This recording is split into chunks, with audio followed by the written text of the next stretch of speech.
Buenas tardes a todos y disculpen la demora y lo que les hemos hecho esperar, pero había un pequeñito problema con el vídeo.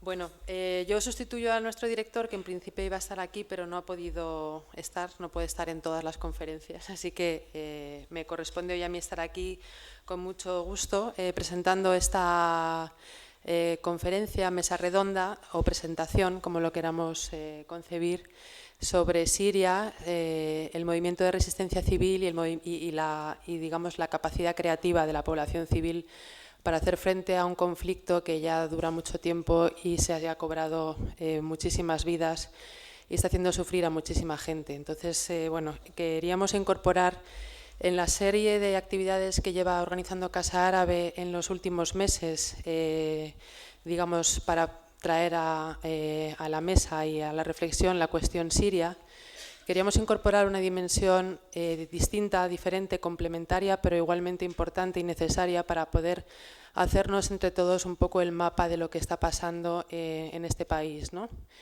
Y esa dimensión es la que no suele estar presente generalmente en los análisis más académicos, en los discursos de los expertos en relaciones internacionales, en geopolítica y demás, a los que hemos tenido el privilegio de ir escuchando estos meses y que seguiremos invitando a Casa Árabe. En concreto, la semana que viene tendremos un nuevo seminario aquí el martes sobre las implicaciones regionales e internacionales del conflicto sirio, en colaboración con Friedrich Ebert Stiftung y FRIDE, con las dos organizaciones. Pero, como decía, esta perspectiva más de análisis, como bien dice el título, regionales y desde la perspectiva de las relaciones internacionales, no incluye generalmente una perspectiva más desde el punto de vista de la sociedad civil, que es lo que nos trae hoy aquí. Y para ello hemos invitado a presentar,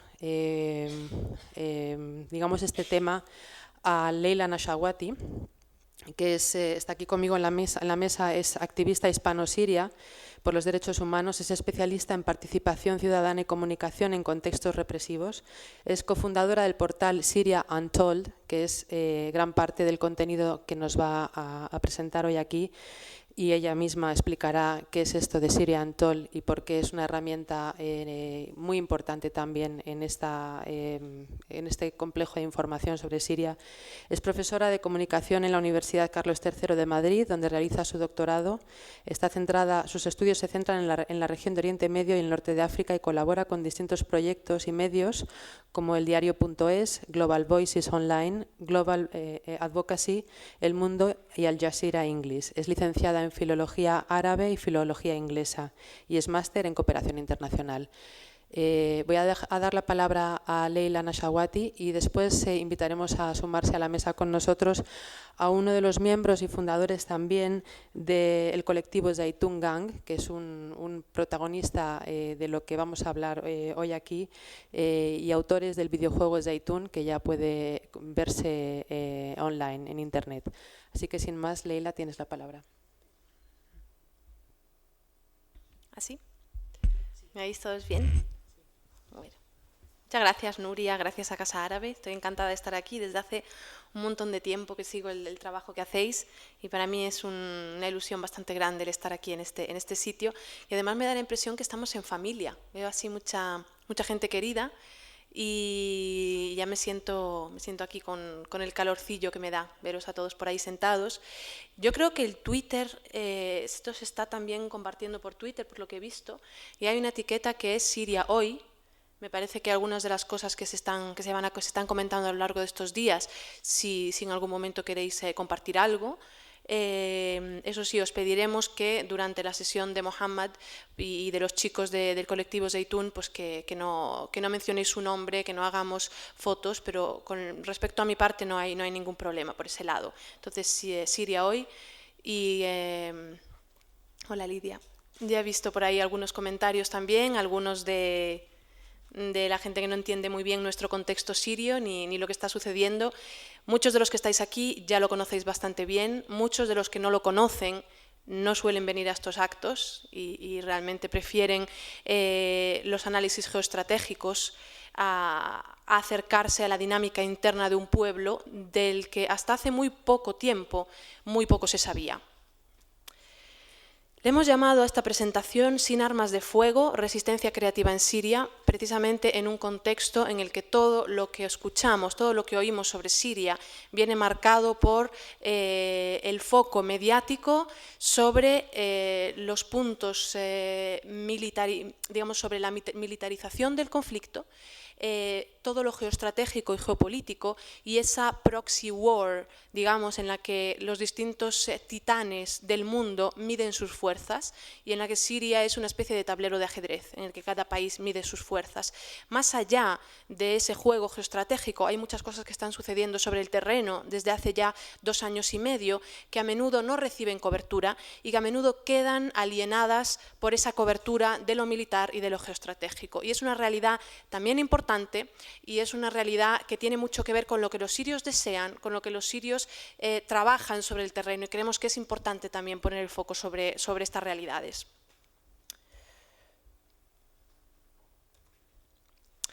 El contexto que muchos de vosotros ya conocéis, hemos pasado de un levantamiento contra una dictadura a principios de 2011 a una lucha que ya no está concentrada en un solo punto, ya el enemigo no es tan claro, no es tan obvio como lo era en 2011, un enemigo que se descentraliza, que se dispersa, que va desde la lucha todavía contra ese régimen de décadas enquistado, de esta familia de los Assad, de décadas enquistada en su dominio de la población, a extremistas de todo pelaje, de todo color y pelaje, que vienen de distintos puntos del país, con distintas agendas, con distintos proyectos, a imponer sus aspiraciones sobre las legítimas reivindicaciones de la ciudadanía siria.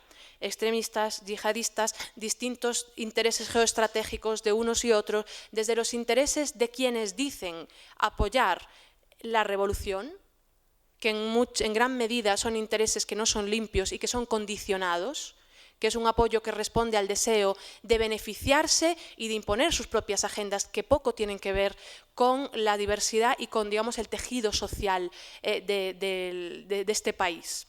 Entonces, incluso quienes en teoría dicen estar apoyando la rebelión armada, tampoco en todos los casos es un apoyo realmente a las reivindicaciones de los sirios. Entonces, contra todos estos distintos frentes que están abiertos, todavía trabajan muchos sirios día a día por mantener su voz en un contexto en el que su voz se oye cada vez menos. Estamos en una situación de crisis humanitaria, de barbarie del régimen contra la población civil, que ha llevado a un caos y a una impunidad generalizados, que también aprovechan quienes utilizan este vacío de poder para imponer sus propias agendas, y de la indiferencia más absoluta de la comunidad internacional, que solo reacciona con supuestas alertas rojas, como pueden ser las armas químicas, que sirven de algún modo como contención, digamos, hasta aquí podemos llegar, y todo lo demás no genera ninguna reacción.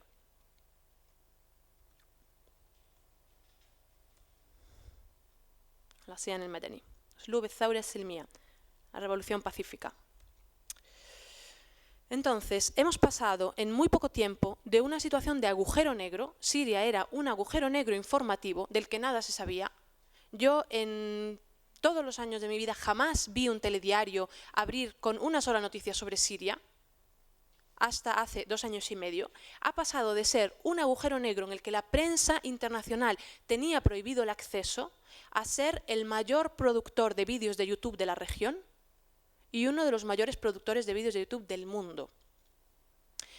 Creo que este agujero negro y esta falta de conocimiento del país tiene mucho que ver con la dificultad hoy de muchos periodistas, de gran parte de la comunidad internacional, para entender qué está sucediendo en Siria. Falta ese contexto, falta ese bagaje, falta la comprensión de esos 50 años de absoluto silencio y de aislamiento de la población. Y Siria no se puede entender analizando los 2 últimos años y medio. Hace falta ir mucho más allá. Y ese mucho más allá, ese trasfondo, no es accesible a la mayoría de la gente porque Siria no era accesible a la mayoría de la población, a la mayoría de los periodistas. Por eso creo que hoy vemos que los análisis sobre Siria en gran medida quedan cojos, se basan en filtros geoestratégicos generales que analizan a vista de pájaro toda la región, basado en factores sectarios, en factores religiosos, pero en factores que dejan de lado muchas otras cuestiones que pertenecen a la dinámica interna a la que la mayoría de los periodistas, a la mayoría de la población del mundo no podía acercarse. Y creo que eso tiene mucho que ver con, digamos, los malentendidos o con la falta de comprensión que hay hoy de este contexto tan complejo. Como digo, monopolizan la cobertura internacional los filtros geoestratégicos. Esa guerra de titanes midiendo sus fuerzas. Hay una ausencia, y os lo pregunto a vosotros, no sé si estáis de acuerdo, ¿cuántas voces sirias, cuántas voces de ciudadanos y ciudadanas sirias, de gente que lo está viviendo desde allí, de gente que está trabajando en proyectos desde allí, de intelectuales sirios, de periodistas sirios, cuántas voces escucháis a diario en los medios de comunicación que consultáis? Muchas, muchísimas, que levante la mano quien escucha a diario voces en los medios de comunicación españoles sobre Siria, voces desde el terreno. ¿Y cuántos no oís con frecuencia o no sentís que tengáis un acercamiento continuo o continuado en el tiempo a lo que está sucediendo en Siria desde la voz de los sirios? Imagino que muchos. Entonces, frente a esto, los propios sirios están muy frustrados de ver que sus proyectos, que sus trabajos, que sus voces no reciben ese eco mediático. Los jóvenes sirios y sirias están en el corazón de la resistencia y del movimiento de desobediencia civil en Siria. Ese movimiento se manifiesta no solo contra el régimen, sino contra quienes intentan ocupar ese vacío de poder para imponer sus propias agendas extremistas. Y este es el motivo por el que hemos lanzado Syria Untold, que es una especie de archivo digital en el que pretendemos recopilar toda la obra artística, creativa, musical que se ha producido en Siria en estos 2 años y medio. Entonces tenemos una sección de creadores sirios, artistas, músicos, grafiteros, tenemos una sección de campañas de desobediencia civil sobre el terreno, como huelgas, manifestaciones, sentadas.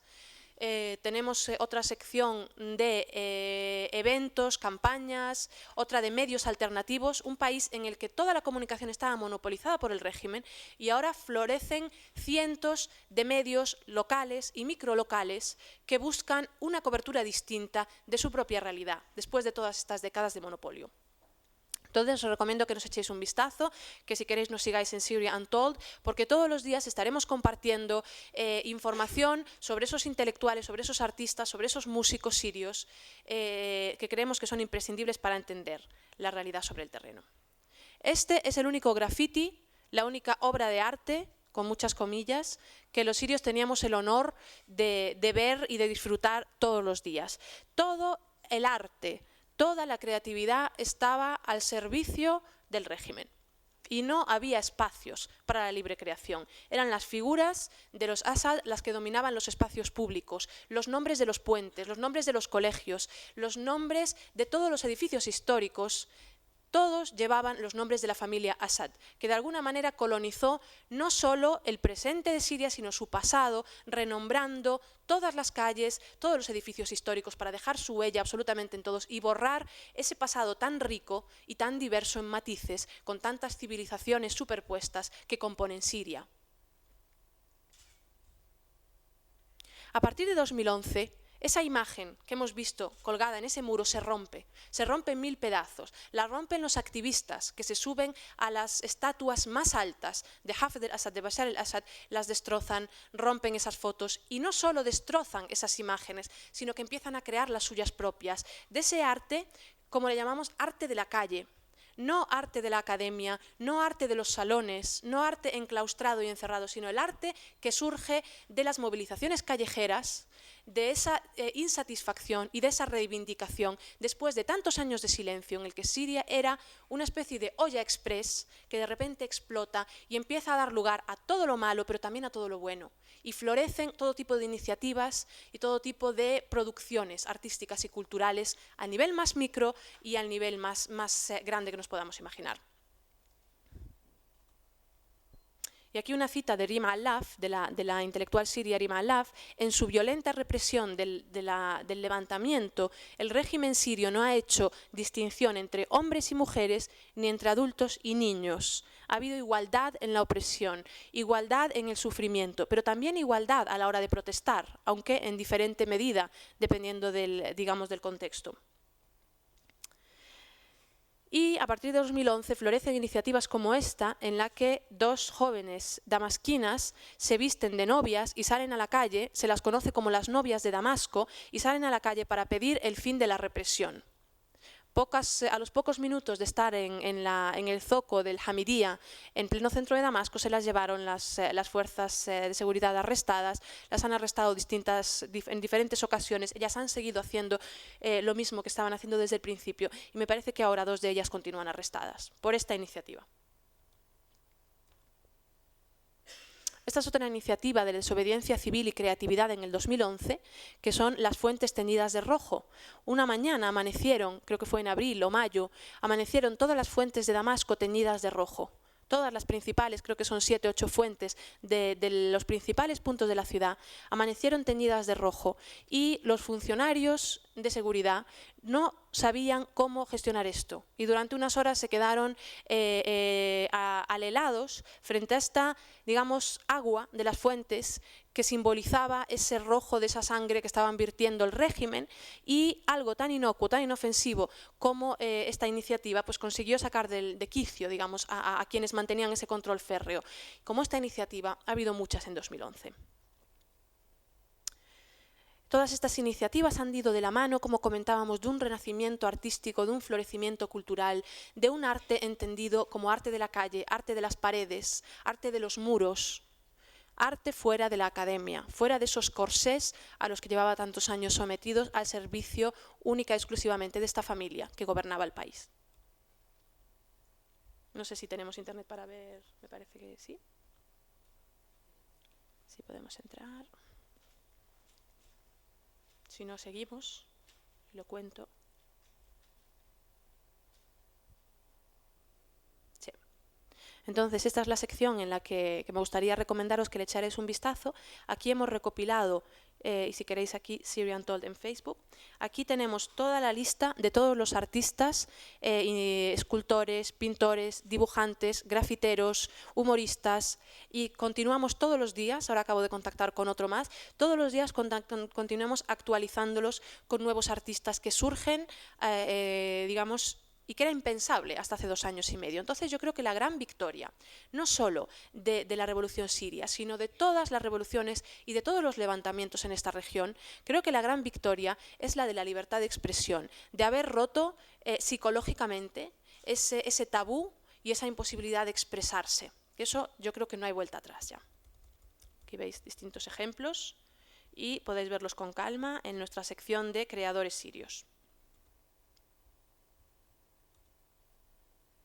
A partir de 2013, la lucha ya no se concentra solo en el régimen, porque la situación ha evolucionado a muchos grupos de distintos puntos del mundo intentan ocupar ese vacío de poder que el régimen deja en, las zonas liberadas, entre comillas, porque el régimen continúa bombardeándolas ocasionalmente, pero hay ya un margen de maniobra que la ciudadanía siria aprovecha para crear sus propios servicios de autogobierno, de autogestión, y este tipo de grupos extremistas como el Jabhat al-Nusra o como el Estado Islámico para Irak y Siria no permiten que los ciudadanos sirios tomen el control de esa, construcción de la nueva Siria que quieren después, la Siria post-Assad, sino que ocupan ellos ese vacío de poder para imponer sus agendas, para imponer su bandera negra de Al-Qaeda frente a la bandera colorida y llena de vida con la que se vinculan los revolucionarios que salieron a la calle en 2011.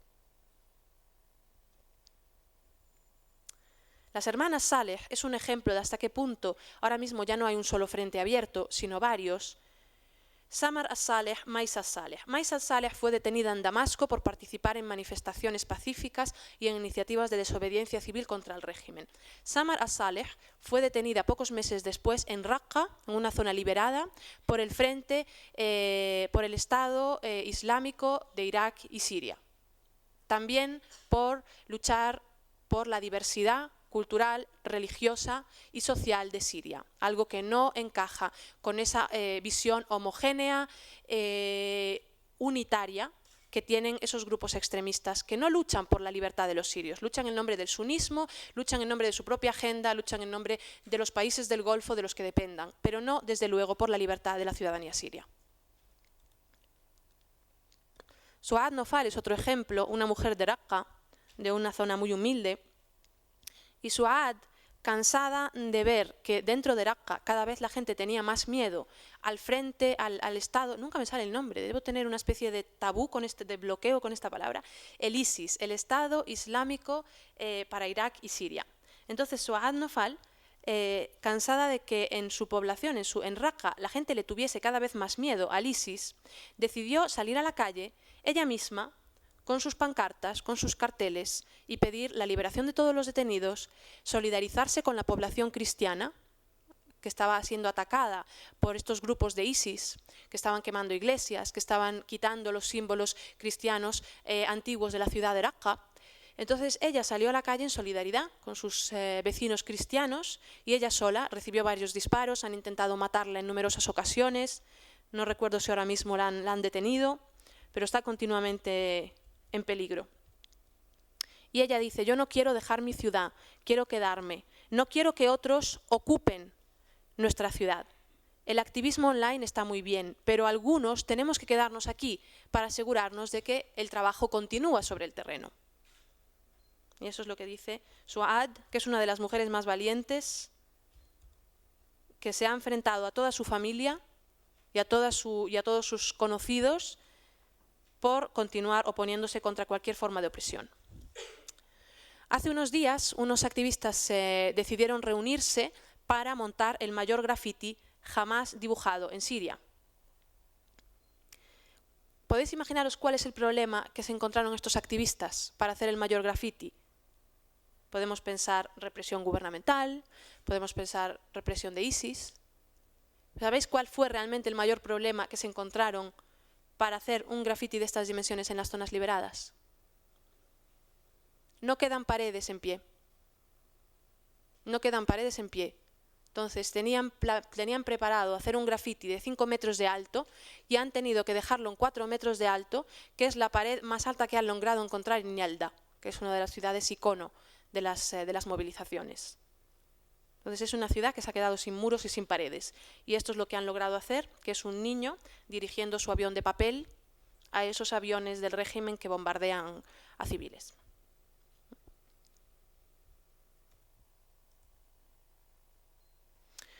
Como comentaba, todos estos son ejemplos de jóvenes sirios, jóvenes sirias que podéis encontrar, que son la voz hoy de lo que está sucediendo en Siria y que por desgracia a menudo no reciben el eco que creemos que merecen, sobre todo por lo valientes que están siendo de trabajar en esas condiciones.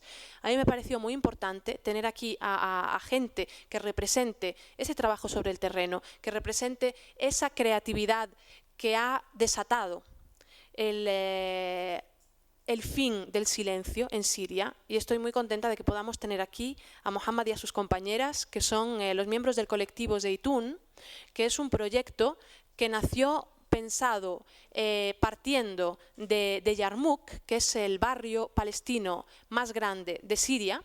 Entonces es Palestina y a la vez es Siria, y que ha empezado a tejer lazos con activistas españoles, con activistas saharauis, ahora que han ido al Festival del Sáhara, y que creo que es un proyecto que muestra hasta qué punto lo que estamos viviendo tiene que despertar la solidaridad regional, la solidaridad internacional, porque se trata al final de luchas con las que todos podemos simpatizar, y que se trata de valores universales que van más allá de cualquier cuestión sectaria, de cualquier cuestión religiosa o identitaria.